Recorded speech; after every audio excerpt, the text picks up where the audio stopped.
warahmatullahi taala wabarakatuh. Saya Putri Hodidatunisa, NIM 19210175.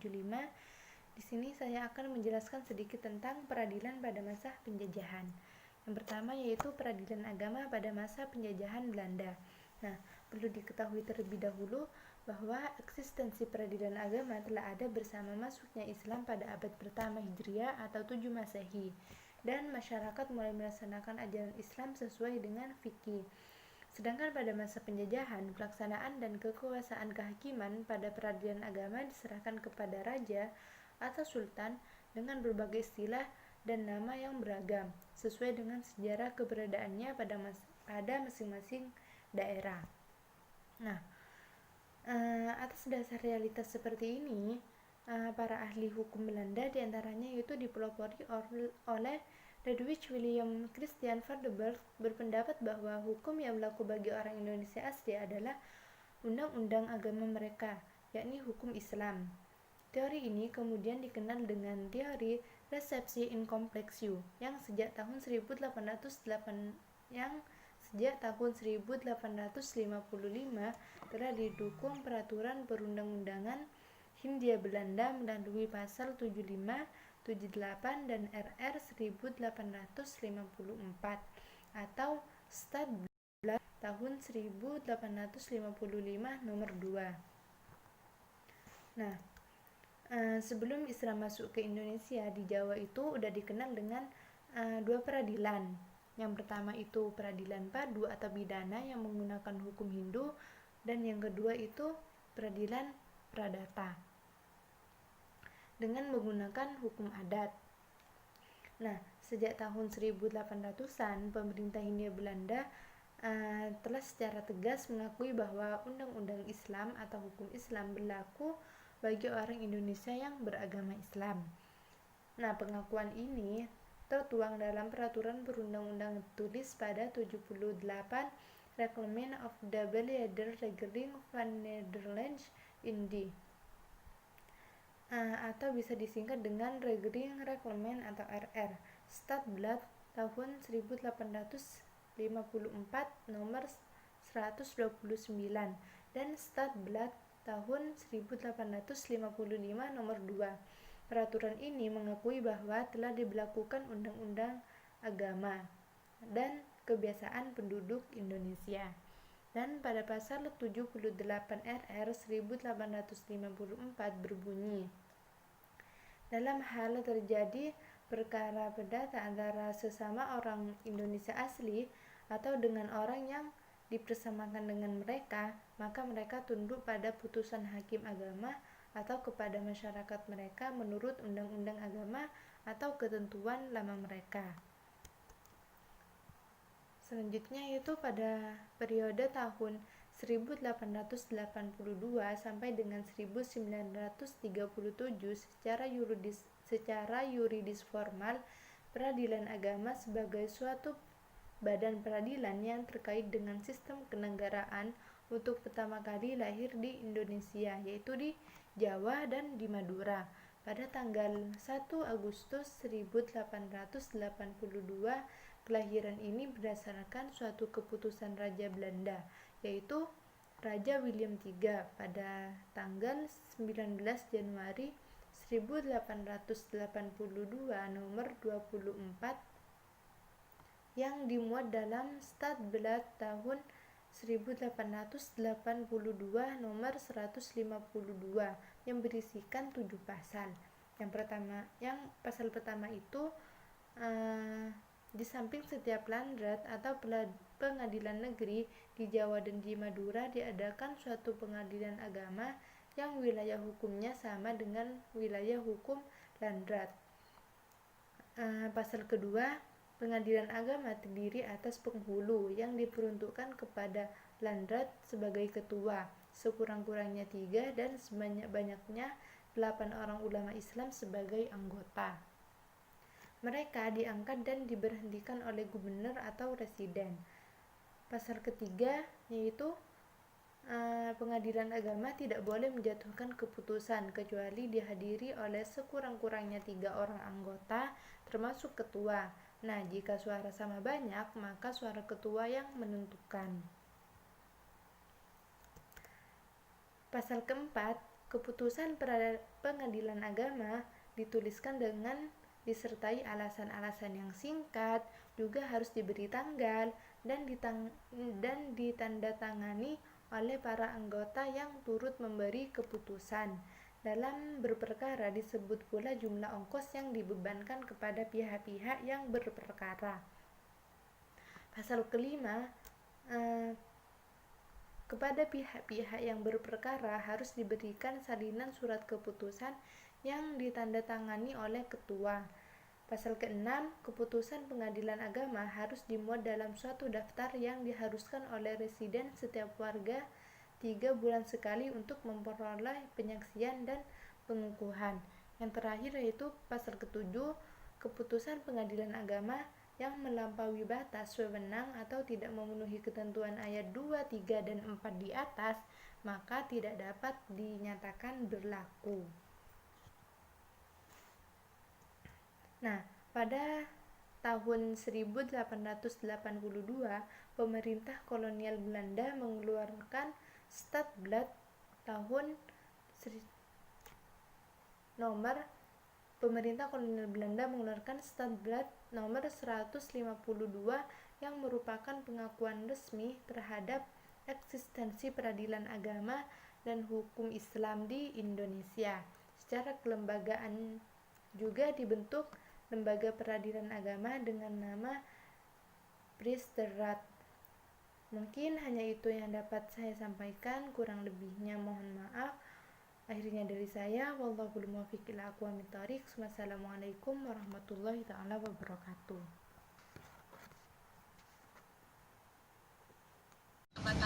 Bismillahirrahmanirrahim. Assalamualaikum warahmatullahi wabarakatuh. Saya Rin Arinur Anggreni dengan NIM 1921013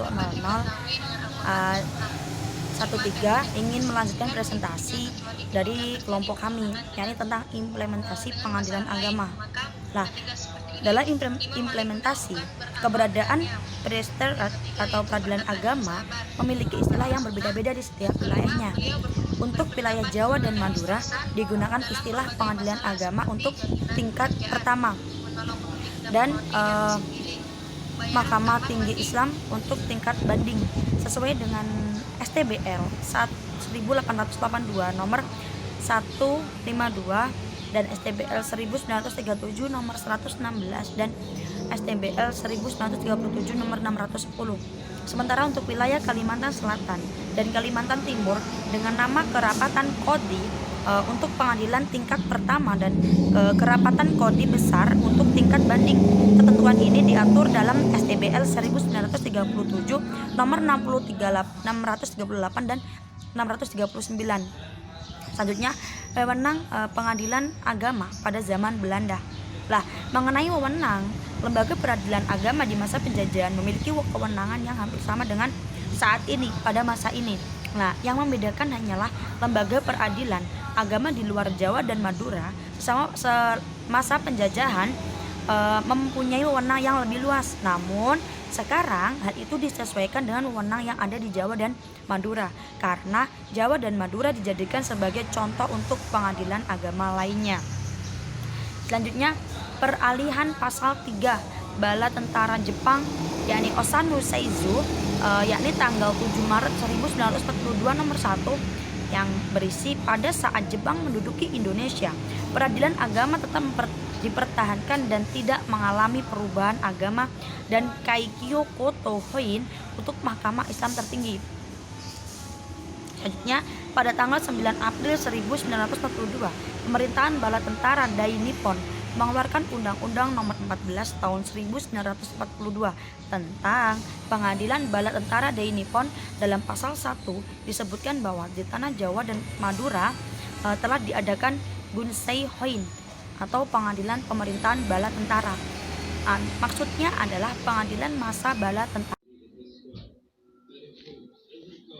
Baiklah, bismillahirrahmanirrahim. Assalamualaikum warahmatullahi wabarakatuh. Baiklah, nama Roni Diatullah, NIM 1921098. Ingin melanjutkan presentasi dari presentator sebelumnya, Rin Arinur Anggreni. yaitu tentang undang-undang yang mengatur tentang pengadilan pada masa dahulu penjajah. Pasal 3 undang-undang menyebutkan bahwa untuk sementara waktu Junsehuin atau pengadilan pemerintahan bala tentara terdiri dari Tihohuin sebagai pengadilan negeri, Keizaihuin hakim polisi, Kenhuin pengadilan kabupaten, Gubhuin pengadilan kemudanan, Keikoyokotohuin mahkamah Islam tinggi, Suryohuin rapat agama. Ini ialah pengadilan bala tentara pada masa penjajahan Jepang. Nah, kemudian pada tanggal 14 April 1945 Dewan memberikan jawaban pasal 11 huruf F urusan pengadilan agama dalam negara baru yang memisahkan urusan negara dengan urusan agama. Tidak perlu mengadakan yang namanya pengadilan agama sebagai pengadilan istimewa. Akan tetapi untuk mengadili urusan seseorang yang bersangkut paut dengan agamanya, cukup segala perkara diserahkan kepada pengadilan biasa yang dapat meminta pertimbangan seorang ahli agama. Jadi pada masa itu, jika seseorang yang ada membuat masalah yang bersangkut paut dengan agamanya, cukup perkara tersebut diserahkan kepada pengadilan biasa, kemudian dimintai pendapat atau pertimbangan dari seorang yang ahli agama. Pada tanggal 17 Agustus 1945 Indonesia mengumumkan kemerdekaannya. Maka dari itu pertimbangan dari Dewan Pertimbangan Agung buatan Jepang itu tidak berfungsi dan peradilan agama tetap eksis di samping peradilan-peradilan lain.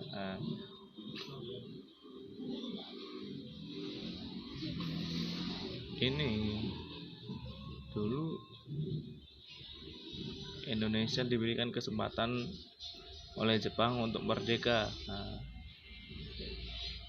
Atas desakan para pemuda pada masa itu, ya kan, kemerdekaan Republik Indonesia diberikan oleh Jepang kepada Indonesia. Seharusnya kan harus independen atau berdiri sendiri negara itu. Nah, disitulah didesak. Nah, akhirnya terjadi peristiwa Rengas Dengklok.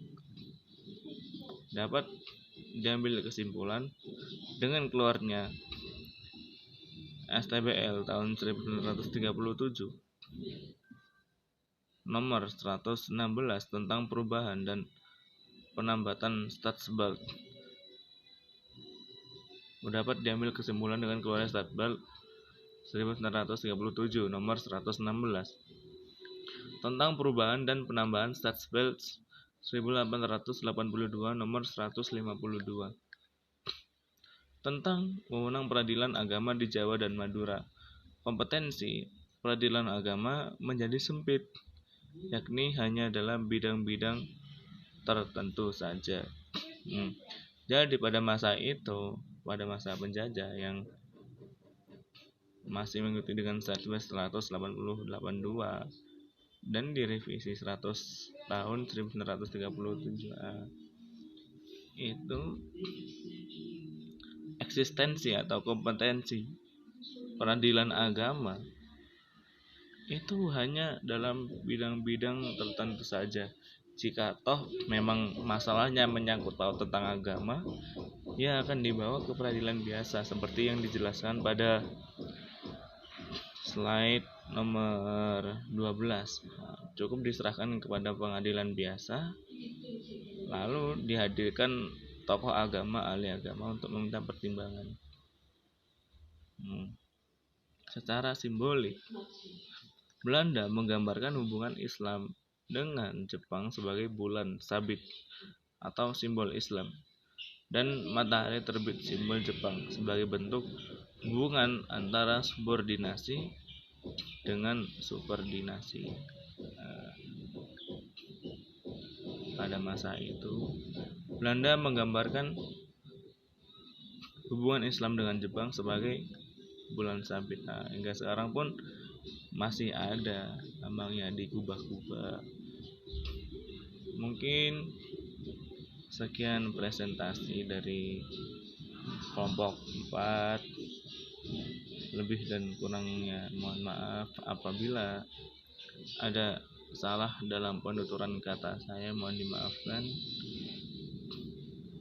Wabillahi taufik wal hidayah. Assalamualaikum warahmatullahi wabarakatuh.